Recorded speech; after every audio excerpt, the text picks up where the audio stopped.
E agora, olha só, a TV Gazeta começa a cobertura das eleições 2026.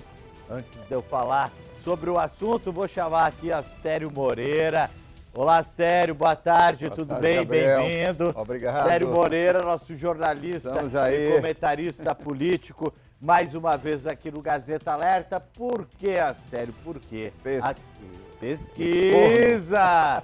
A TV Gazeta e o Instituto Real Time Big Data divulgam hoje. É a primeira pesquisa realizada sobre intenção de votos para a eleição 2026. Primeira pesquisa realizada pela TV Gazeta e pelo Instituto Real Time Big Data. Essa pesquisa ouviu 800 eleitores em todo o estado do Acre entre os dias 16 e 17 de agosto. A margem de erro é de 3 pontos percentuais para mais ou para menos e o nível de confiança é de 95%. Pesquisa chegando, Astério. Saindo do forno, e é bom a gente começar lembrando que o Instituto Real Big Data tem sido muito coerente, né, nas últimas eleições no Acre, tem demonstrado que a sua credibilidade é inabalável. O Instituto acertou as últimas eleições, acertou o resultado das últimas eleições e é importante frisar que o Instituto Real Time Big Data é o mesmo instituto que realiza as pesquisas da Record, da nível nossa nacional. Emissora mãe a nível nacional, todos os estados. E por isso as Exatamente. emissoras filiadas e afiliadas também contratam o Instituto Real Time Big Data para as pesquisas visando as eleições. E é o pontapé inicial, é a primeira pesquisa, é o primeiro raio-x desse início da corrida eleitoral para 2026, as peças ainda se encaixando e a gente começando a nossa cobertura. Vamos aos números, ô Astério? Vamos aos números, lembrando que a pesquisa retrata um momento. Né? É isso aí. Exatamente, pesquisa é o momento.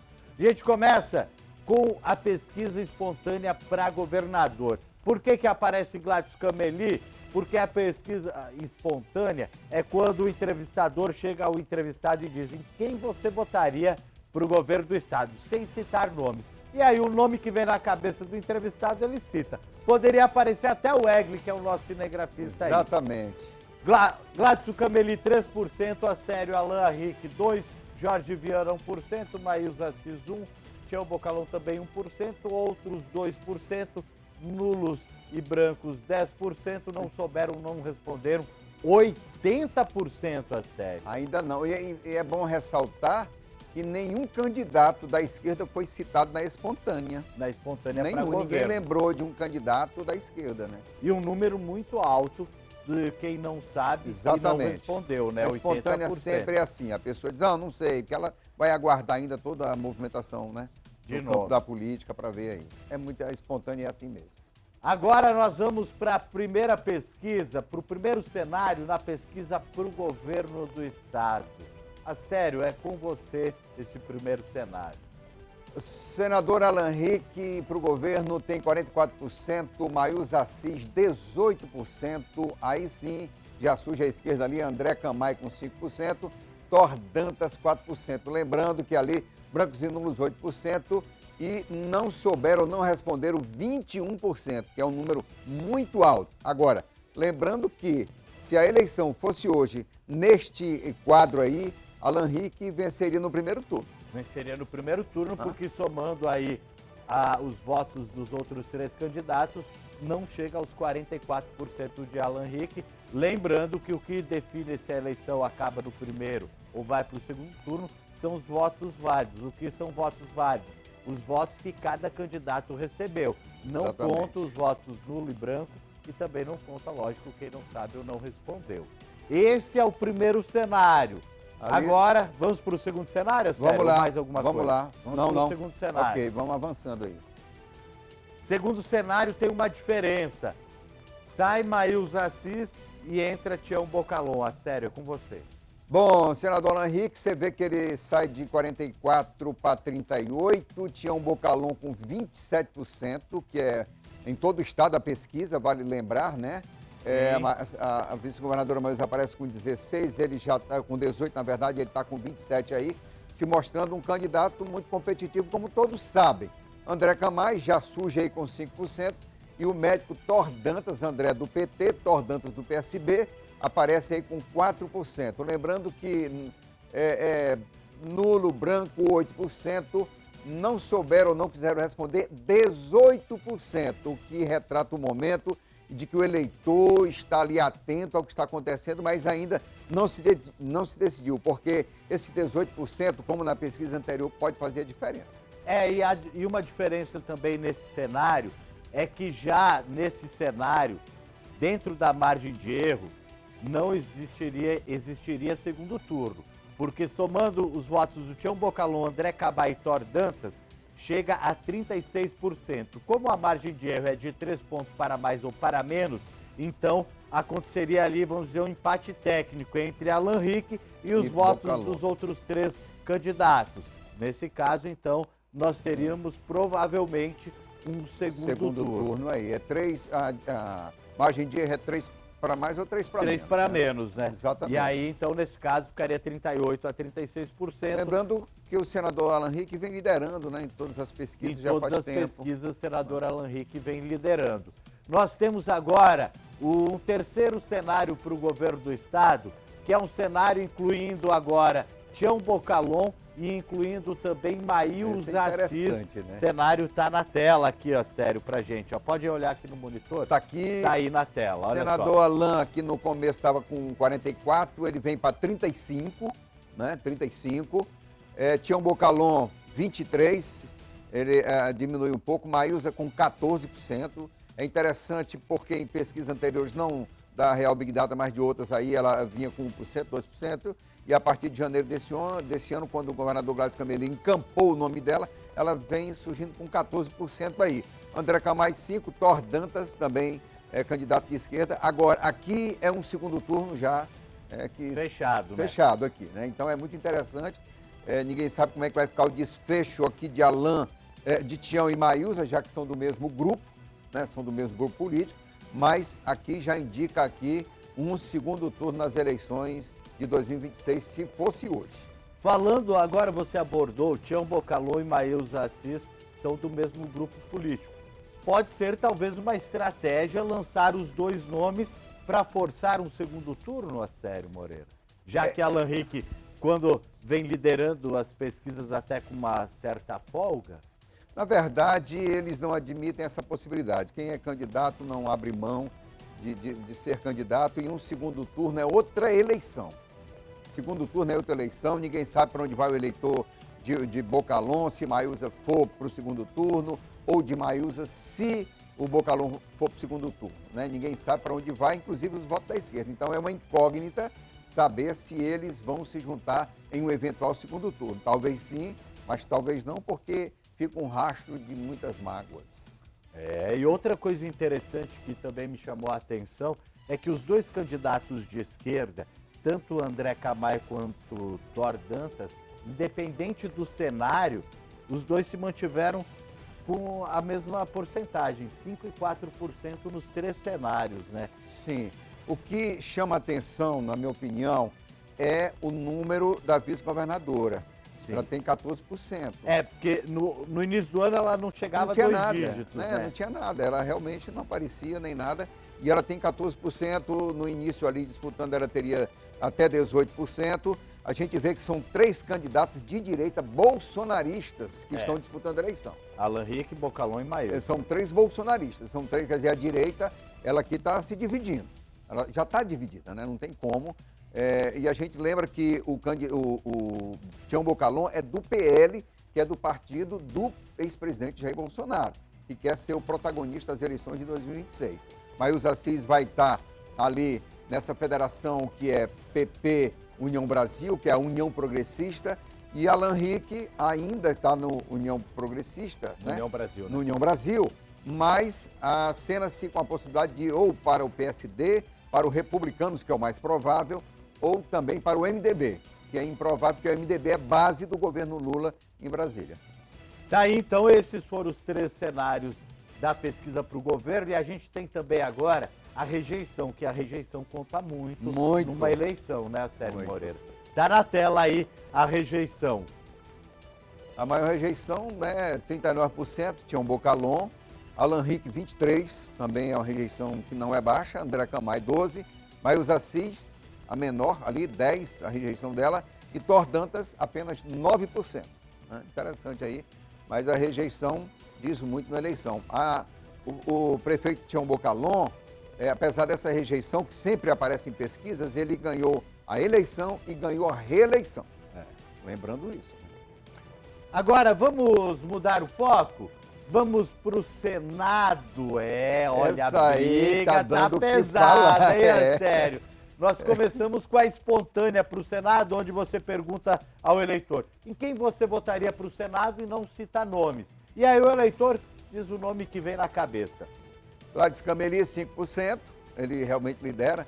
Jorge Viana, 1%, e Márcio Bittar, 1%, outros 4%, Nulo Branco, 12%, não souberam, não quiseram responder, 77%. Então, aqui na espontânea, tem muita gente ali que não fala, não quer dizer nada, fica esperando como é que vai ser o jogo. E os números de não souberam, não responderam, estão bem parecidos com a espontânea para o governo do Estado. Esse também, é o comportamento, geralmente, do eleitor quando ele é perguntado assim. Mas quando é estimulado, aí é diferente. Ele se define. Ele se define. Por falar em estimulado, nós temos 2 cenários. Pesquisa estimulada para o Senado. Vamos ao primeiro cenário, na tela do Gazeta Alerta. Pois é, Gladson Cameli com 28%, Márcio Bittar 16%, Jorge Viana 14%, Jéssica 12%, Mara Rocha 10%, Sérgio Petecão 5%. A gente vê aqui Márcio Bittar, Jorge Viana, Jéssica Salles na margem de erro, embolados praticamente. Mara Rocha também. Também. Um empate técnico. O que é interessante aqui na pesquisa é que a entrada da Jéssica, ela afeta, me parece que mais a Mara do que o próprio Márcio, porque eles são do mesmo nicho, né? São bolsonaristas, são da direita e tal.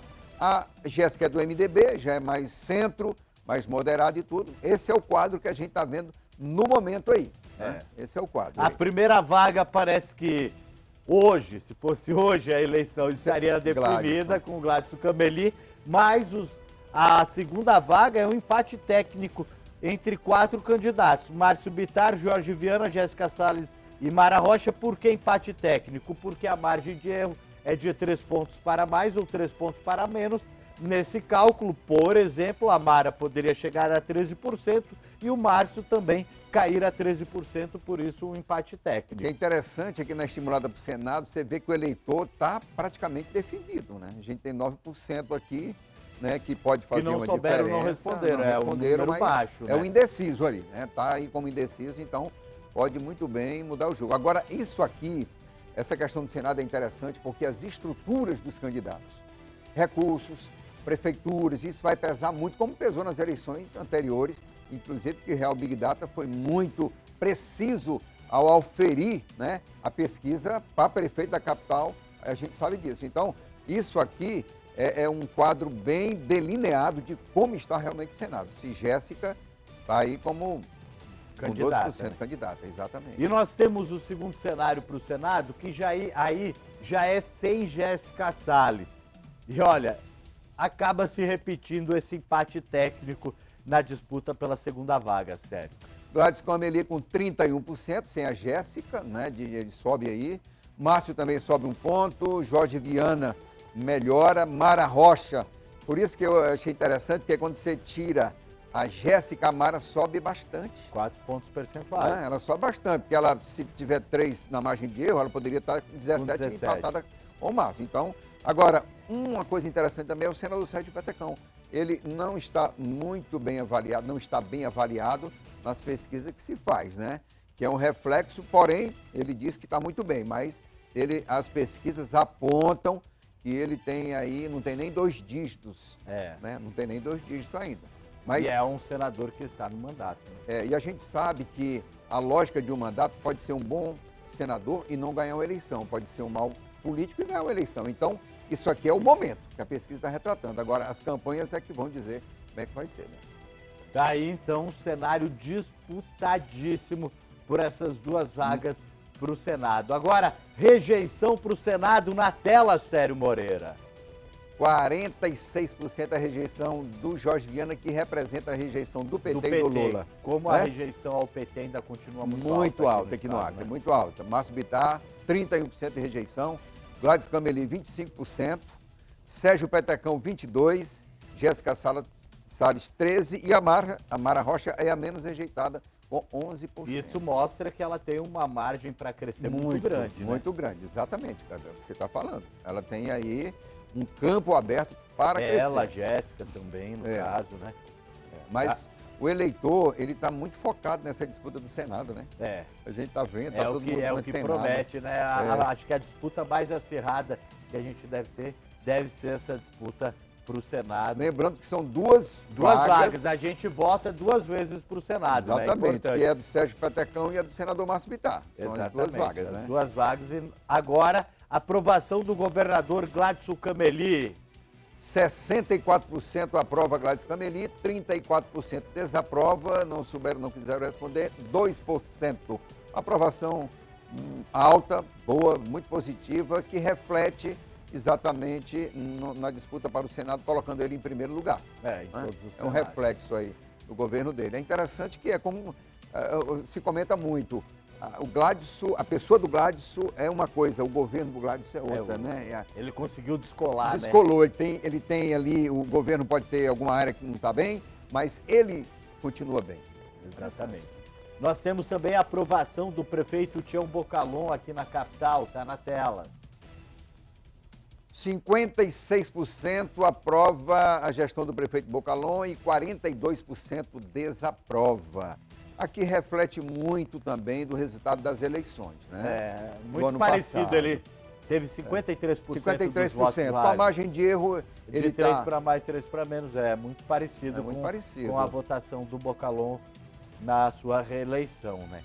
E tem uma expectativa muito grande de seguidores do Bocalon, do prefeito Bocalon, tanto na capital como no interior. Lembrando que essa pesquisa é em todo o estado. Em todo o estado. Pesquisa Real Big Data é no Acre todo. Ela reflete também, né, que quando ele ganhou a eleição na capital, muita gente se animou para que ele fosse candidato a governador. Por isso que tem essa expectativa aí, né, dentro do grupo. E ele não diz nem que não, nem que sim. Nem que não, nem que sim. Ele tá falou, olha, eu não sou candidato. Tem a vice-governadora Maísa, que é a candidata, a minha candidata. Porém, sempre tem se o ela mais, não se porém, viabilizar e me chamarem, tem um porém aí na história, né? Sempre tem o mas, porém, o mais, entretanto, todavia. Bora para aprovação do presidente Lula. Essa não muda. Olha só 28%. Desaprova 67%, não souberam, não quiseram responder, 5%. O que é interessante é que isso aqui, a ideia do senador Jorge Viana, do ex-senador Jorge Viana, é colar, né, nesse prestígio do Lula, porque 28%, 30%, aqui ele pode ter mais de 30%, 31%, por exemplo, né?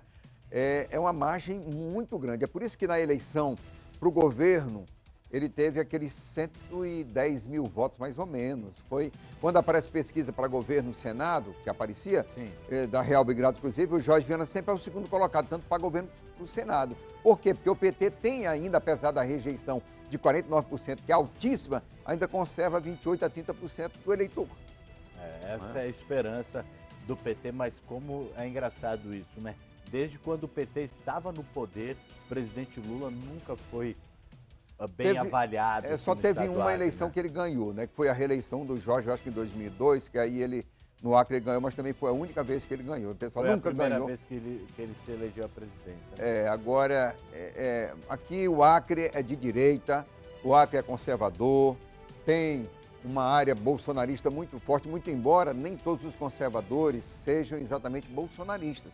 Mas a maioria do eleitor acreano e também de Rondônia são de direita e bolsonarista. Não há nem o que discutir. Essa aqui é a maior prova que a pesquisa traz, é essa. O PT continuou com a rejeição muito alta, 28%, e a desaprovação do governo Lula é de 67%. E agora a última cartela da pesquisa TV Gazeta Real Time Big Data. A área em que deve receber mais investimentos segundo o eleitor acreano. Olha só. Saúde, 36%, segurança pública, 25%, educação, 14%, geração de emprego e renda, 11%, infraestrutura, 8%, meio ambiente e assistência social, 3% cada, sério. O que diz isso Aqui é um reflexo do que realmente pensa o eleitor e a necessidade das pessoas, né? Assistência social, acho que está bem, né? 3%, meio ambiente, a infraestrutura, queira ou não queira, a gente tem estradas, tem ramais aí com problema, mas tem uma boa infraestrutura. Geração de emprego, o Acre, aqui acolá tá bem na geração de emprego. Educação, apenas 14% me chamou a atenção, quer dizer que ela está muito bem. Segurança pública, 25%, eu pensei que fosse liderar a necessidade, não, mas é saúde, e aí saúde é atendimento básico. É o calcanhar de Aquiles de todo governo. De todo governo, né? Muito embora a gente saiba que o SUS é muito bom para quem acessa o sistema, que é de 70%, 80% das pessoas. Então, 20%, 30% realmente tem muita dificuldade de acessar o SUS na sua completude ali, né? Sério Moreira, muito obrigado pela sua Obrigado, participação. Gabriel. Daqui a pouquinho, para você de casa, tem um Gazeta Entrevista especial hoje. Dailson Oliveira vai conduzir, porque, Astério Moreira e Luiz Carlos Moreira Jorge estarão comentando e analisando a pesquisa Real Time Big Data. Já, a partir de 1h30 aqui na tela da TV Gazeta para você ao vivo. Então, se você gosta de política, gosta de análise política, você não pode perder o Gazeta Entrevista, 1h30 da tarde aqui na tela da TV Gazeta Record. Sério, obrigado, bom programa para você logo mais.